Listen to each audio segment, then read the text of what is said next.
Hello, Star Trek fans. Welcome to ReBinge It. This is the ReBinge Star Trek Voyager podcast. My name is Kim. And my name is James. And we are rebinging Star Trek Voyager from the beginning, one episode at a time.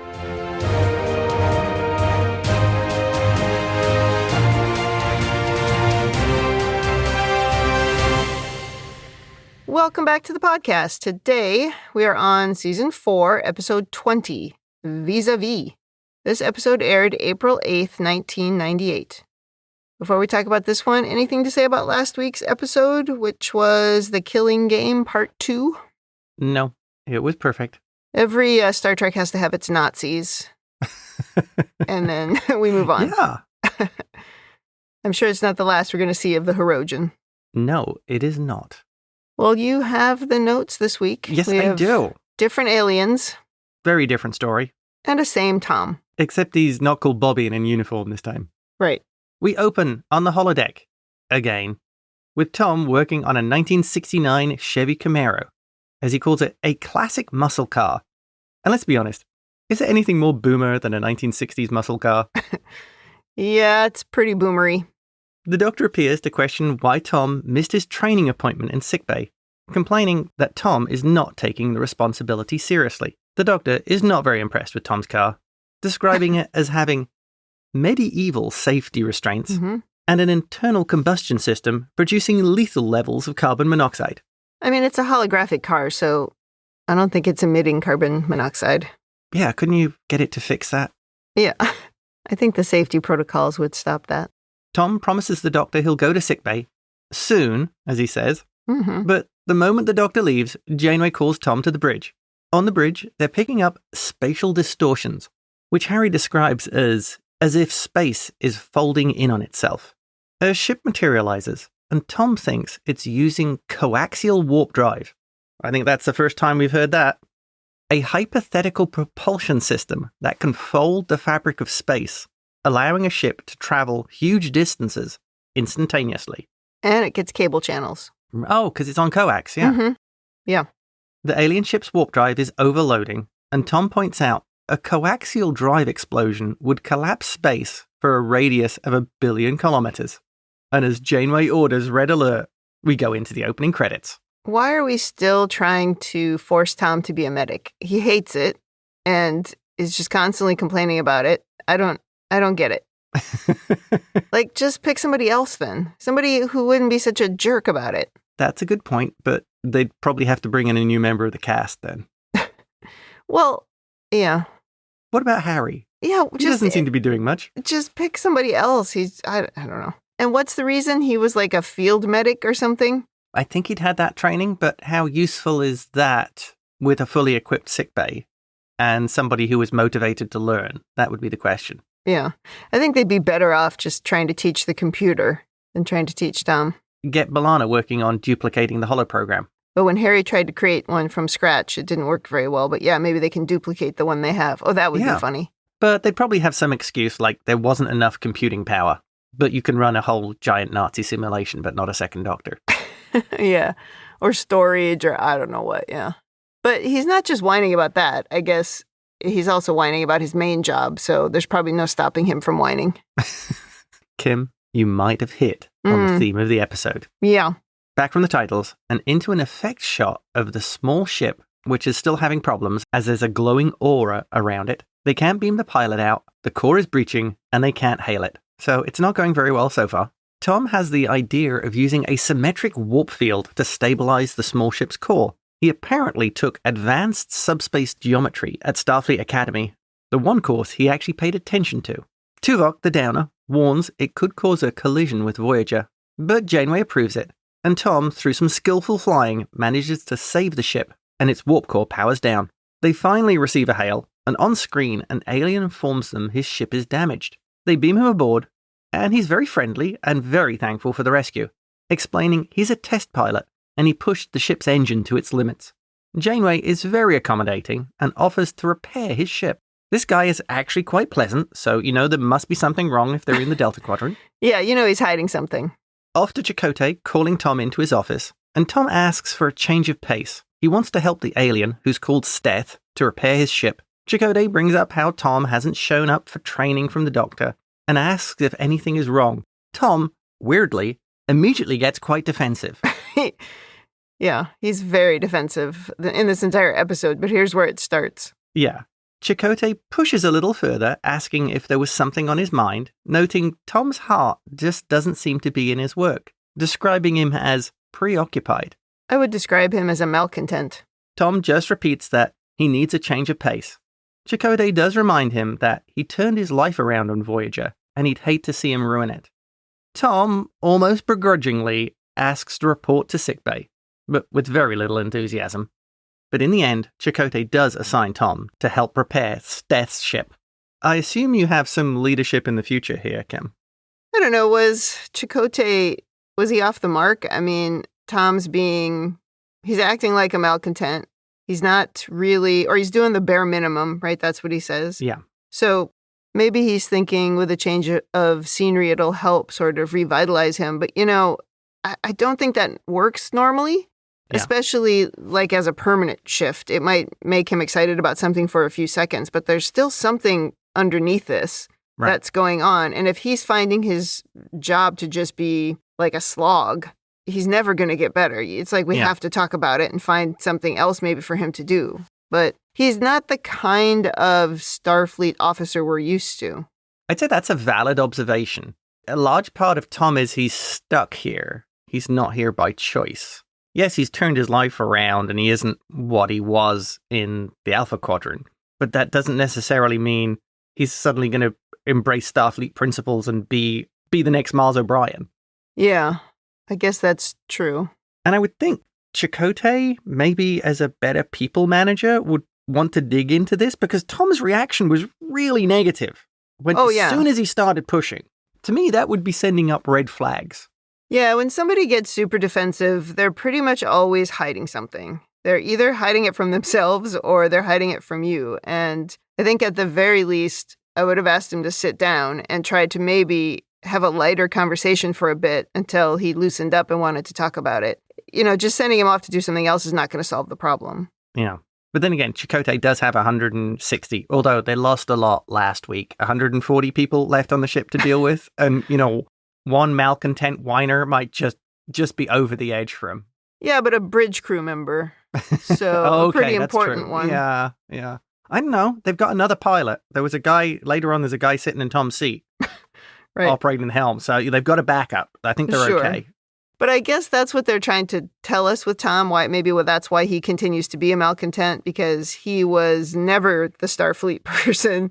Yeah. And he was even a malcontent when he was part of the rebellion in the Maquis, right? He's just never quite settled. And I guess this is how they're trying to show it. Yeah. It's how they're trying to embody it in Tom. But it really just comes off as so whiny. I don't want to jump ahead with my rating or things I have to say, but yes, that's the crux of it. And the thing is, it has a bad impact on the people around him. And that's what Chakotay needs to deal with. Off to Steth's ship, and he does seem like a jolly fellow, relating stories of his exploits to Tom, and they seem to be getting on very well. As Tom's back is turned, Steth seems to morph into a woman of a completely different species. Uh-oh. Were you thinking changeling here? It's my go-to, immediately changeling. And I never think changeling. No, I assumed something else. That's funny. But the shift is only brief, and he's back to standard-looking Steth pretty much immediately. Continuing their chat, Steth tells Tom how, when he gets home, he's going to test a new fighter, and invites Tom to join him, telling him he can return to Voyager later. But Tom declines, mentioning B'Elanna and suddenly remembering something, and rushes off. In the mess, B'Elanna is eating dinner, and it looks like Tom missed a dinner date, because he's like the worst boyfriend ever. Yeah. Tom is being very standoffish here. And when B'Elanna asks if he could help her recalibrate the plasma manifolds, he tells her he should probably help Steth. And I think this is terrible boyfriend move number one in this conversation. Mm-hmm. And there's more coming. Mm. B'Elanna asks if anything is wrong, and Tom just heads off the deep end at this point, immediately asking her, "Why are you interrogating me?" Wow. Are you a little touchy, Tom? Mm-hmm. Like she asked him one question. Stop interrogating me. Stop interrogating me. Oh my God. You're smothering me. And she's also, throughout this entire scene, she's pretty much right at the same volume level, at the same tone. Yes. I mean, she's clearly fed up with him because she mentions here that he's been missing dates with her. So she's just kind of like, okay, this is just how you are now. Right. But she's still maintaining a very reasonable tone. Yeah, she's very flat throughout this whole thing, and she isn't attacking him or being aggressive. She's just really just kind of asking, what the hell, Tom? Yep. Well, the complaining continues, and he says it's like she wants him to account for every minute he's not with her. And can't he even get some time to himself? I believe on the whiny scale, he just hit 11. Yeah, you can have all your time to yourself. Thank you very much. And we don't need to talk anymore. And he continues being extremely defensive, even accusing B'Elanna of overreacting. Which, as you said, she's the one who's being very calm here. Yeah, so rich. Yeah, well, he's gone straight into Olympic competition level jerk. Right. Neelix even intervenes to try and calm things down, but Tom just doubles down, telling B'Elanna they can't have an adult conversation without the histrionics. B'Elanna's just had enough at this point. Yep. Wishing him a good night and leaving. And here Tom displays both self-centered, petulant teenager with emotionally immature man baby. It's pretty good. Oh, and, throwing a bit of whiny malcontent there. Yeah, it's funny when he says the thing about histrionics. The only person displaying any histrionics in this conversation is him. Yeah. And she's just like, okay, bye. And just leaves super calmly. He looks like a lunatic, like the absolute worst boyfriend. Tom, have you ever been in a grown-up relationship before? Oy, maybe this is just how everybody's boyfriend really is. I don't know. In the 90s. Okay, the problem I have here is I feel Tom, at this point, has dug himself such a hole. I find it really difficult for the whole episode for him to dig himself out of. Agreed. And I mean that both from his position as a Starfleet officer and in a relationship with someone. Yeah, he's made himself here just so unlikable as a character. Yeah. He's a terrible boyfriend. B'Elanna, the only reason that I can guess that she sticks with him is she doesn't have a lot of choice on this ship. And she's like, maybe he'll do. But at this point, she's got to be thinking, there must be somebody better. What is with this guy? There's 140 odd people left on the ship. They must be the bottom of the barrel if Tom is the best option. The one thing I do appreciate about it is it's not B'Elanna overreacting and shouting, and instead it's Tom. It's like, okay, good. At least we're not using that trope. But he's awful here. To the point that I'm just like, oh no, I can't watch this episode if this is what it's about. But it's going to pivot a bit from here. Off to Steth, who seems to be having another morphing incident, but solidifies again. He asks his computer how long before his genome reverts to its previous form, and it reports 3 hours and 13 minutes. Complete genome recovery is imminent. So something's very up. Yeah, he just cannot keep himself together. Oh, kind of like Tom. Kind of. Maybe these two things are a metaphor. Maybe. Tom and Steth are now walking as Tom explains he had an idea how to fix the ship's warp problem, using a device like a carburetor, and they go to the holodeck. There's some exposition here as Tom explains the basic function of a carburetor, and how they need a device like this to dilute the particle stream for the coaxial drive. While Tom works, Steth tells him how lucky he is to be on a ship like Voyager, basically with all its comforts. Steth does seem to pick up on Tom not being very enthusiastic about life on board, and Tom gives him a bit of a rote reply how it's everything he ever wanted. Extremely unconvincingly, I'll note. Yeah. This whole scene, though, is a little bit creepy. Every time Tom turns his back on Steth, you think, oh, he's going to do something. He's going to attack him or something, but he doesn't. Well, as Tom's back's turned, Steth does pick up a wrench from Tom's toolbox. A tiny one, not like something threatening. Like a teeny tiny one, yeah. It's a little small one. But at the same time, Steth fully changes back into the alien woman. But as before, when Tom turns around, Steth has managed to make it back into his regular form. And he continues to have the same voice even when he changes. Yes. Yeah. Cut to Steph entering Seven's cargo bay. There really should be a lock on the door. This is like her bedroom. This is like her quarters. We've talked about this before, yeah. Because we always think, what if she's changing? But she never changes. But still, she should be able to lock her own door. Yeah, exactly. Steph goes up to a computer console and asks for all files relating to Tom Paris. When it asks for an authorization code, he just waves a pad over it and it gives him everything. He is, however, disturbed by Seven, who points out he's not authorized to access the computers. And Steph immediately reverts to that friendly, jovial facade and manages to bluff his way out. He does do the charming thing very well. Of sort of, oh, I didn't realize I wasn't supposed to do this, and I was waiting for Tom, and we were going to do this. And he seems very genuine when he does that. Yeah, I don't think Seven is charmed, though. No, but I think she saw it as a genuine, him not understanding the protocol. So maybe she could actually relate to that a little bit. Maybe. Which is why she let it go. Oh, okay. Like, oh, Starfleet, they've got all these rules. Right. Well, she's not wrong. But I will comment here. Why didn't Seven check what was accessed on the console? To see why he was looking up info about Tom. Right. I assume she didn't see him actually accessing it, or he'd shut it down by that point, but could there be logs?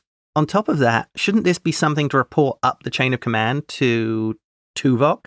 This guy was just wandering around in a cargo bay at a console. Definitely.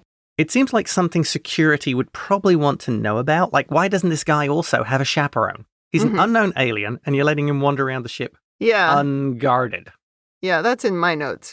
How is he just wandering around freely?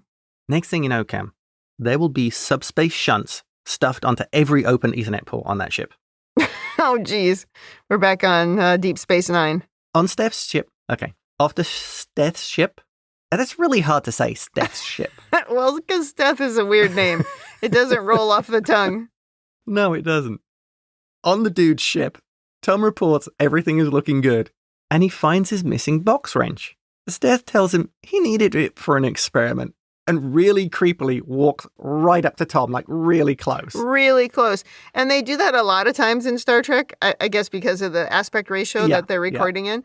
But what I liked is that Tom backs up. I'm like, okay, yes. Finally somebody reacts appropriately to somebody right in their face. Like, because I do that too. When somebody gets too close, I'm like, oh no, I don't want to be this close to you. Step back. As you say, Tom steps back as Seth literally advances on him, telling him he's the first humans he's met. And the wrench had enough cellular residue to check his DNA. And the good news is, we're compatible. Grabbing Tom by the neck and holding him against the bulkhead, Steph begins to morph and takes on the appearance of Tom. Meanwhile, Tom has turned into Steph and slumps to the floor. Steph Tom, as I will call him, has pulled a weapon, telling the real Tom, consider this a favor. I know you are unhappy with this dreary life, so I'm taking it off your hands. I'm betting there's still fun to be had here. And then just zaps Tom. This was a really unsettling scene. Oh, yeah. It's the kind of thing where it could turn into like a season-long arc from here. Oh, right. You know? Yeah. But unfortunately, this guy's too stupid for that. He sort of unveils himself too soon. But when he says the thing about, what does he say? He says, consider this a favor. I know you're unhappy with this dreary, settled life. That's the kind of thing where Tom should realize that that's how he's behaving. That's how he's coming across to everyone. It's not just Bailana, right? It's everybody he's working with. Yes, it's the doctor, it's his friends, it's his commanding officer, it's the captain. It's every single person he comes into contact with.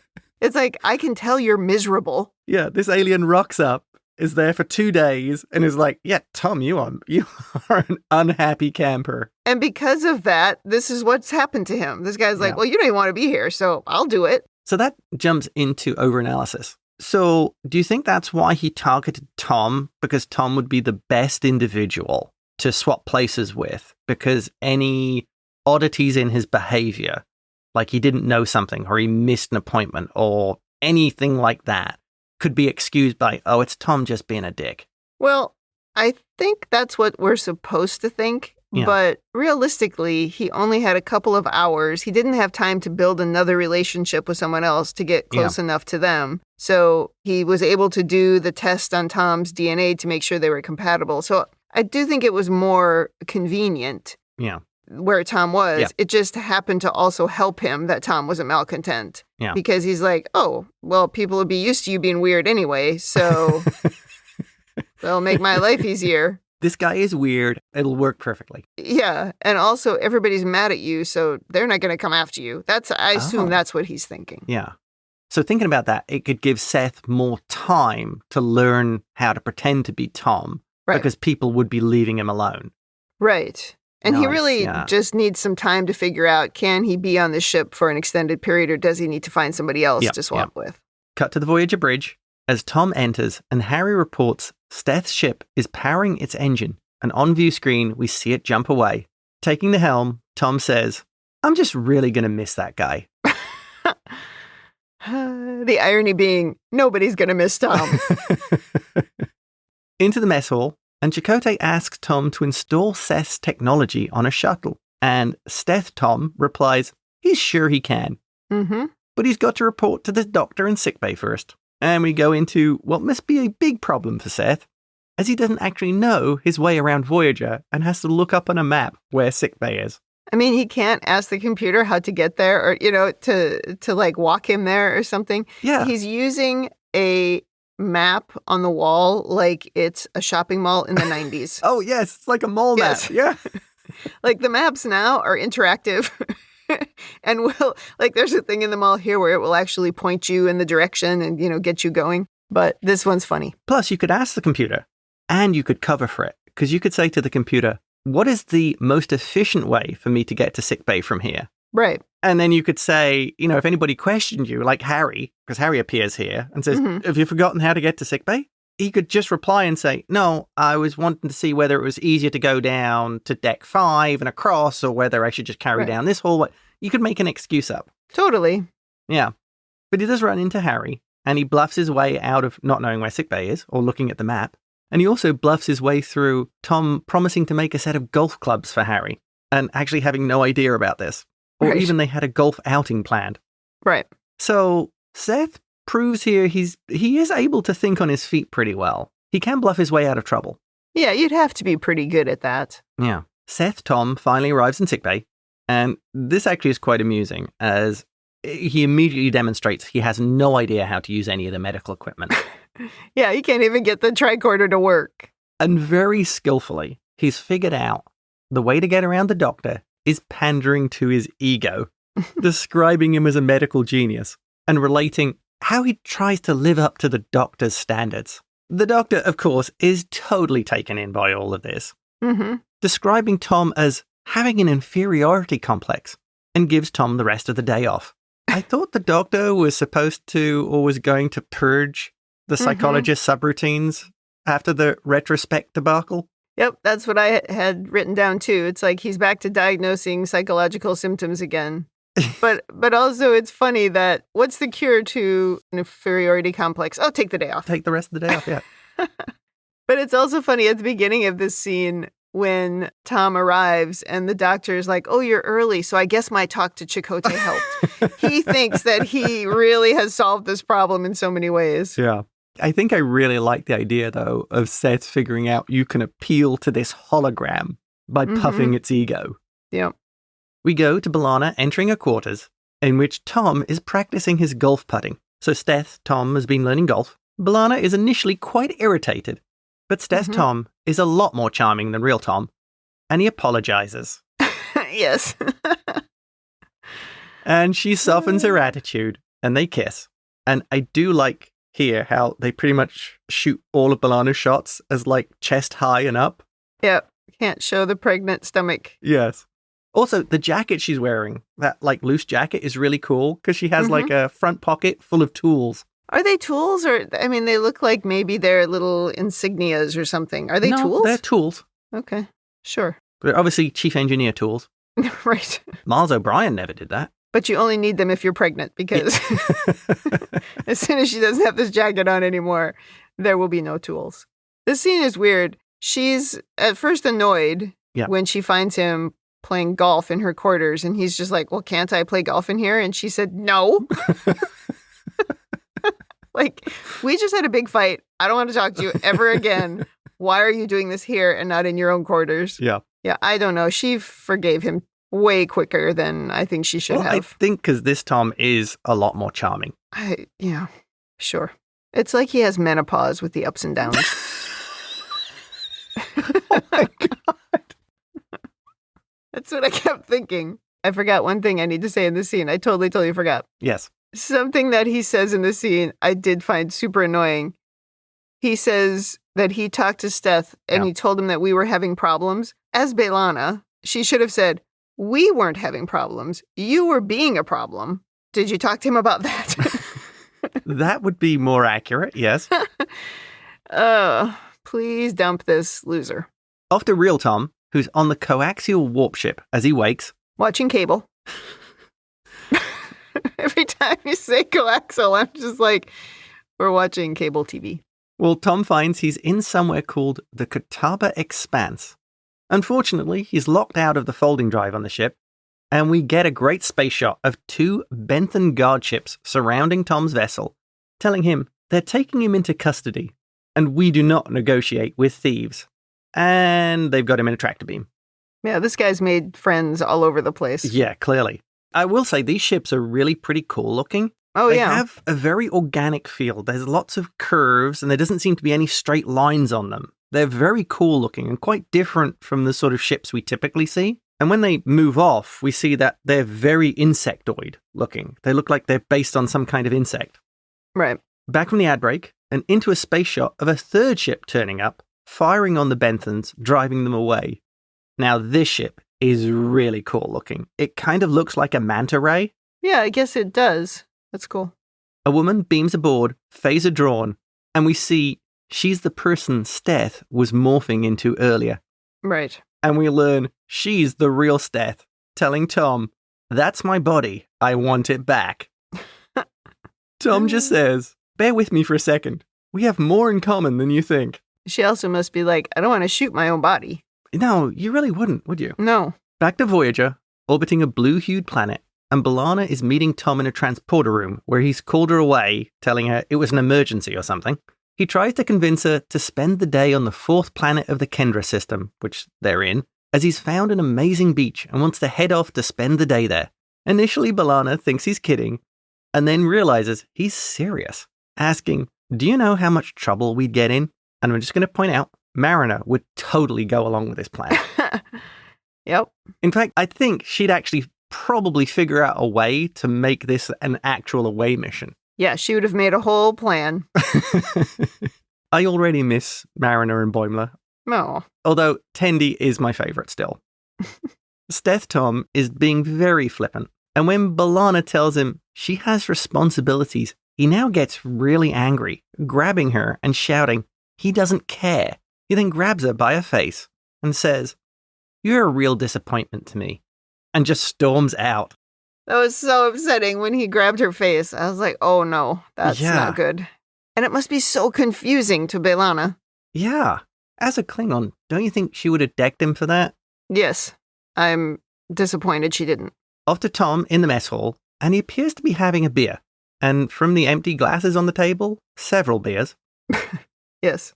Seven enters as Tom missed a meeting in the shuttle bay, and she notices he's quite intoxicated and reminds him he's still on duty. He tells her to relax. She's not on the Borg cube anymore. Before she leaves, she asks why was he reading the captain's personal logs. He totally fumbles it here, denying it, then getting very angry again, grabbing Seven's arm, telling her to stay out of his way, and if she bothers him, he'll make things very unpleasant for her. She tells him to let go of her, and shrugs his hand off her arm, and walks out without saying anything. This was the perfect opportunity for a palm to the face punch. Oh, yeah, a 7 of 9 palm punch. Nice. Do not mishandle people. Also, at this point, with Seven, why is she not calling for a security alert? Tom has been with an unknown alien for the last however many days and is acting very oddly. This should be an intruder alert. Well, she did tell the captain. Yeah, but I think this would be an immediate call for security. She hasn't been around long enough to see how frequently they get taken over by aliens. Oh, she hasn't watched point. enough episodes. Yes. They should have given her a pile of TNG and DS9 VHS tapes, and she could have just gone through watching each one. Then Right. she would have understood. It's like anytime anything really weird happens on a ship and people don't want to believe it's happening, usually it's admirals. It's like, have you read previous mission reports? Yeah. Now in Janeway's ready room, a very serious Janeway is sitting waiting. When they show her face before Tom walks in, you know what's going to happen before it happens because she's only ever doing that when she's about to deliver some bad news or some tough talk because she is just staring. She's not looking at her screen. She's not reading a data pad. She's not drinking coffee. She's just staring and you're like, oh, here comes some tough love. This is where Kate Mulgrew gets Janeway. Yep. This is the no messing around Janeway. In this just very short intro to the scene, you really feel what Janeway is about to do. Mm-hmm. Tom enters and Janeway starts. Seven reported Tom's drinking, and Janeway confirmed with the replicator logs. Right, he tries to deny it, and she's just like, we have logs. Seth Tom tries to deflect, but Janeway brings up his reading her personal logs. He changes approach, going with, you can't take the word of a Borg. But Janeway is unmoved, calling his behavior bizarre, and they're all worried about him. I notice here she doesn't mention Harry being worried. Yeah. Oh, Tom's just fine. Yeah, nothing to see here. Janeway wants him to report to sickbay and makes it an order. Before we leave this scene, he takes an aggressive step towards her. Oh, yes. And then we quickly cut away. Cut to the bridge, and Janeway calls for security. And as Tuvok rushes to enter, we see Tom choking Janeway. Tuvok immediately phases him, and the unharmed Janeway orders Tom taken to sickbay. Back to the coaxial warp ship, and we get another great space shot of the Manta Ray ship. And if you notice, it's even got like a rotating thing under the saucer section. This is really cool. We don't usually get moving parts on ships, so this is a standout. It's getting on for protostar cool.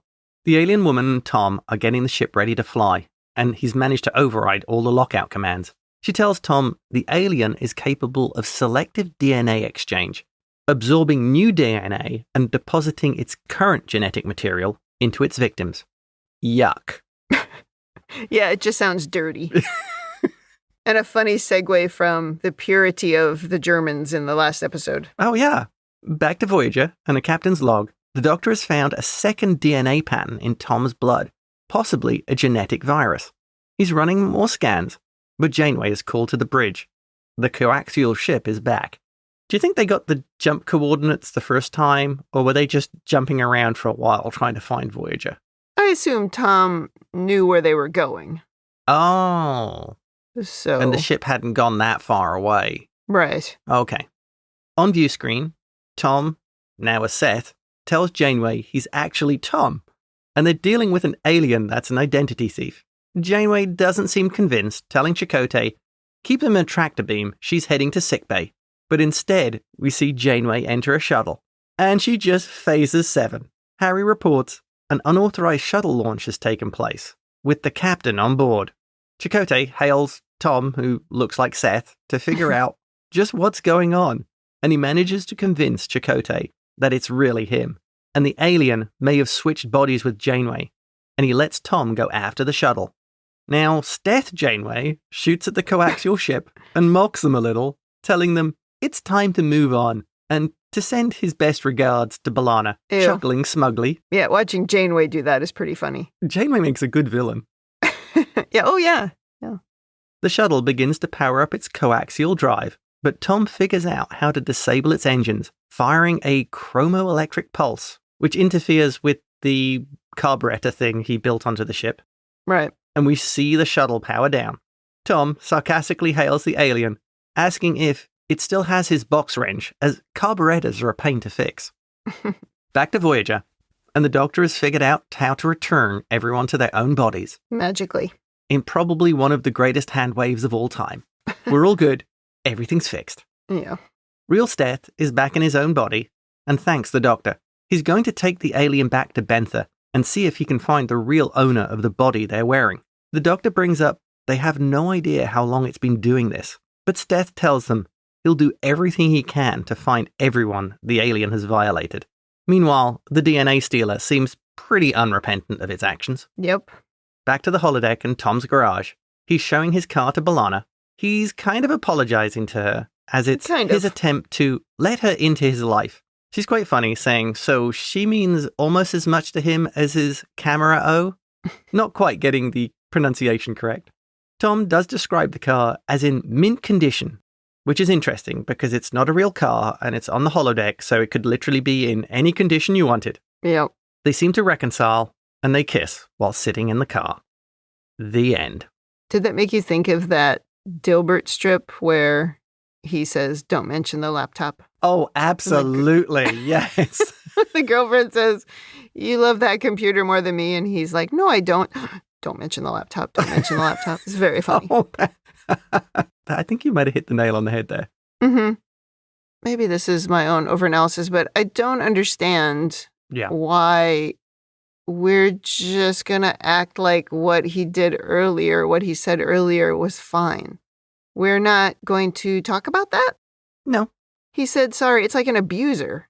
Like he said sorry and we're over it. It does to me seem like an abusive, toxic relationship. Yeah. I think that's my biggest problem with this episode. Tom's behavior is not just something you can wave away. No. He seems to have a real problem of he's very self-centered, very childish, and he's a malcontent who's easily bored. I actually think this episode would have been better if the stuff that happened in the mess hall before he turned into Steth. Yeah. Or before he turned into whatever that other alien is. If they hadn't done that, this episode would have been better. Make that part of him being taken over by someone else. You know, he can still be acting kind of squirrely, but they made him into a real jerk in that scene. Yeah. And, I mean, it was really rude and childish. And all you had to do was show your girlfriend your car. Well, or even just calmly say, I just have this thing I like to do. It's like a hobby of mine on the holodeck, and I just like to do it for myself. I mean, you and I talk about stuff like that all the time. Like, I need quiet time after work, and I just can't. I don't want a million questions. I don't want to have a complicated conversation. I just want to sit quietly for a while and kind of come down from all the thinking and the things that I just had to go through. Yeah. And you don't take it personally, but I'm also very open about it. And I just tell you that. And at the same time, you have hobbies. I have hobbies. You know, I don't interfere in your hobbies. You don't mind if I have any hobby, whatever. It's like, that's how adults operate. Yeah. You don't have to be in each other's face 24/7, but you still need to be allowed. You need time to breathe for yourself. But if you are trying to keep a huge part of your life away from your significant other, this relationship isn't working. Yeah. Maybe I'm stealing from your James's relationship corner, whatever it's called. I think what they were trying to do with Tom was to show he has these issues about routine and maybe he doesn't like to be in a highly structured environment like this. But the way it comes off is just Tom's just a jerk. Right. They don't manage to show it. The writing isn't good enough. And I think the problem is Robert Duncan McNeill actually does a good job of showing Tom as a jerk. He comes across as a jerk. Yeah. But the material isn't good enough to have a redemption arc where you go, okay, I get Tom's recognizing he's a problem. Tom, in this episode, does not recognize he has any kind of problem. He does not. That his behavior is toxic or is inappropriate. It's like, I've said the right things to, smooth things over with my girlfriend. Right. That's what it felt like. But he's going to go and be exactly the same tomorrow. Yep. Like, there's been no real self-reflection. Yeah. He still seems totally self-centered. Yeah. He really easily could have said, I just need a little time to myself on the holodeck while I just go and, play around with these old cars or whatever. He didn't even have to show it to her. I don't mind that. Like, go do whatever you got to do. But you can't hide it, act defensive about it, and think that you're part of a relationship that works, because you're not. And like, if we're going to use the doctor for a psychological diagnosis, get him involved in this. But, he was sort of a joke in this episode. That's another thing to come down to. I think Tom has fundamental problems with having relationships and his ability to survive in the Starfleet environment. They're not addressing. I would say, my opinion is, in modern Trek, you could do a really interesting story. And in a non-episodic Trek, you could build a story of Tom coming to terms with the worst aspects of his personality. But here it's like, oh, he's fine at the end. Yeah, that's the difference in a lot of 90s television is we don't face up to anything like that. And certainly the way a lot of these shows are written, the man never faces up to that kind of thing. No. You know, we've had these sort of deep things with B'Elanna trying to connect with her Klingon side, but not so much with Tom trying to connect with the fact that, hey, I got some issues. Right. Well, what other overanalysis do you have? Okay. The first one. So we have space folding technology that can traverse huge distances instantly and is compatible with Starfleet technology because you can add it to a shuttle and we instantly forget about this. Really? We don't talk about this again? Nope. That's it. Well, that's embarrassing. Yeah. Yeah, that's wild. We don't try and adapt it to Voyager. Because all we have to do from here is just every now and then mention, oh, we're still working on that folding space thing. And then eventually go, wow, that didn't work. It just blew the shuttle up. And then you just move on. Or even, they could have even done it here. Yeah. But ignoring it is wild. Yeah. Okay. And if you can put it on shuttles, why don't you put it on as many shuttles as you can spare and send those back to Earth? Give the technology to Starfleet, who could then maybe come back with technology you could put on to Voyager and get the whole ship to go back. Yeah. You just leave Janeway on Voyager because she's proven she can run the whole ship. She doesn't need anybody else. Janeway's not leaving the ship. No, it should be fine. She'd still get that thing Janeway home. will be the last one off. She would still get that thing home. Agreed. If we've learned nothing about Janeway on this show so far, we've learned that. So it's an annoying hole. That is annoying, yeah. And really, I don't have any other overanalysis because we've already talked about Tom's issues and the fact that Chakotay seems to be ignoring them, that Janeway seems to be ignoring them, that the Doctor seems to be ignoring them, and Harry is blissfully ignorant of them. Well, and B'Elanna is ignoring them. Yeah, the B'Elanna thing is, I feel, the way they're writing this episode particularly, the way they're writing the relationship, it's really disconcerting because it feels like an abuser relationship. Yeah, and my Women in the Future section, I'll just do it quickly here because this is what's in there. Yeah. Which is, B'Elanna is Klingon. Yep. I mean, she's part Klingon, part human. And they're making it seem like in her relationship with Tom that she is a doormat and she's okay with it. Yeah. Now, if we go all the way back to season 1, episode 2, when she punches the other engineering guy, it's like, remember that, B'Elanna? That's where we started. Yeah. How is she now here, allowing someone to treat her like Tom is treating her? And I'm sure people who are listening to this are going, oh, no, he was the alien. He wasn't, when he grabbed her. Yes, that's true. But he has multiple times before this episode, and then early on in this episode, before he was taken over by the alien, he was being a complete jerk to her, and she didn't even react. Now, that's a mature way to do it, but she's Klingon. So why would she not react like a Klingon? Like when he called her boring, why would she not react like a Klingon? To me, that's the hardest thing to believe. So yes, like she's being abused and just taking it. Okay, she's a Klingon. I don't think Klingons react calmly to anything. No, especially when threatened. Oh, yeah, good point. Do you have any other overanalysis? I have a few things. Okay. When Tom is talking to Janeway, when she is scolding him for being a drunk and a loser. Yeah. And he steps towards her and then they cut away. As soon as she called for help, I knew she was taken over by the alien. I had totally forgotten that. I asked you, because we were watching at that point, if you knew, and you said no. And I thought that was so funny. So you didn't think Janeway was the alien until she shot 7? Correct. Oh, wow. It totally fooled me. Oh, that's funny, because I knew immediately. Oh. They try to trick you because she does a captain's log. Yes, yep. But remember, he was reading her logs. Yes. So he knows how to do her log. So they built that up and then they used it. Oh, okay. Do you think this was the alien's plan all along? So he was reading her logs so he would get an understanding of Janeway because the captain was the position he wanted. Yeah, I assume so. Because he wasn't really enjoying being Tom. Yeah. Because it wasn't going very well. And so captain's the way to go. Yeah, I couldn't see him wanting to be Chakotay. No.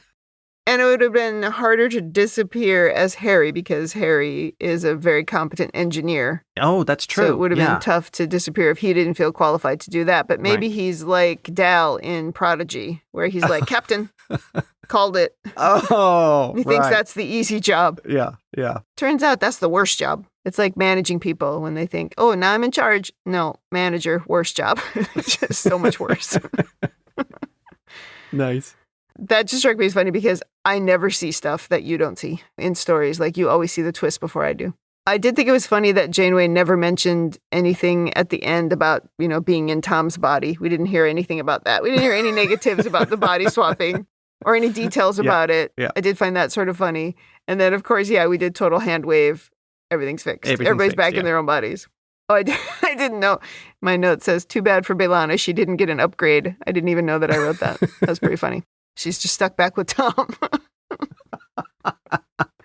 Oh, man. Like maybe that other alien would have been a better boyfriend. That's true. Yeah. Well, he did seem to have more responsibility because he committed himself to finding all the other people impacted by the shape changer or the DNA changer. That's absolutely right. Well, in Janeway's leadership corner, I did like the way Janeway approached her talk with Tom. Yeah. I liked the serious face that they showed. And then I liked the way that she talked to him. I thought that was a pretty good way to do it. We talked about Chakotay kind of stumbling. Like he should have seen this as a bigger problem than it was. Yeah. I mean, even Neelix, right? He was there for that whole conversation in the mess hall. And, what did he do about it? Did he say anything or do anything? I don't think so. Everybody just seems to let Tom be how he is, and they just don't react. Another hole in the story with this writing. I guess. With the people who obviously never had a good relationship or didn't know how to write anything interesting into a good relationship. I guess that's the problem. It was always like on soap operas when I would watch them as a kid. You always knew every single relationship was going to fail eventually. Yeah. Because they just didn't know how to make people's stories interesting if they kept them together. Yeah. And so it was this constant cycle of breaking up and getting back together. But it's like there is more to life than that. Thank goodness.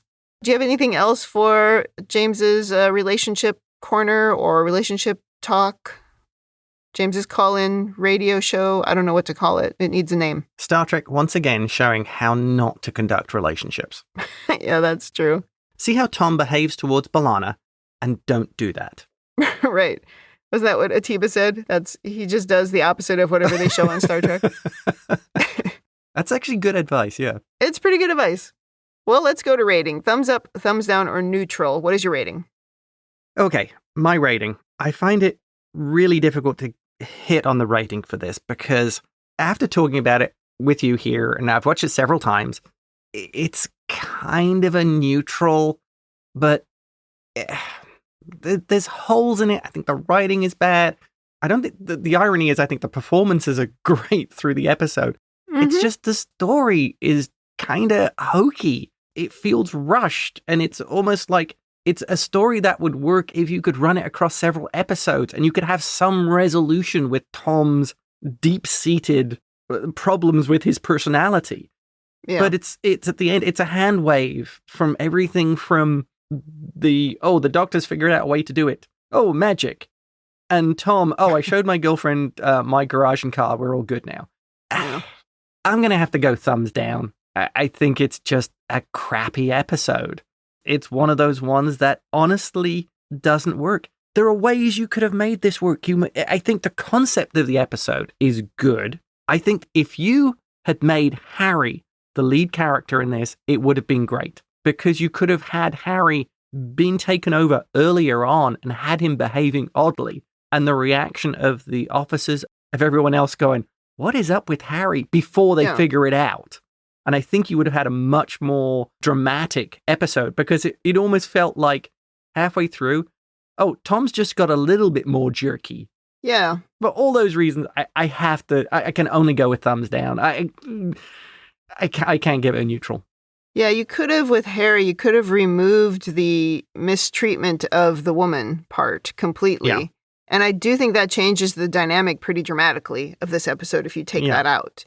Then you've maybe still got some loose strings regarding the folding in space technology. but you've at least removed that problem, because that is a really big problem. Yes. That's probably what I should have said in the Women in the Future. It's like, why does she have to get mistreated like this, and with it just seeming like it's okay? And one quick apology, which was not even really an apology, to solve it. And then she's the one who has to get over it. It's always that. It's always B'Elanna has to do something. It's never Tom has to do anything different. So I tend to agree that if it had been with a different character, although, yes, the performances by the actor was good, it would have probably been better if it had been almost any other character. Yeah. Yes. And it's such a trope in Star Trek that this alien taking over the different bodies thing, and it usually works. I know there's at least one person in our Facebook group who hates it, but I mean, there are usually good ones. Even if we think about in Prodigy, that's that episode where Dal and Janeway switch places. That is one of the funniest things I've ever seen in Star Trek. It was so funny and so good,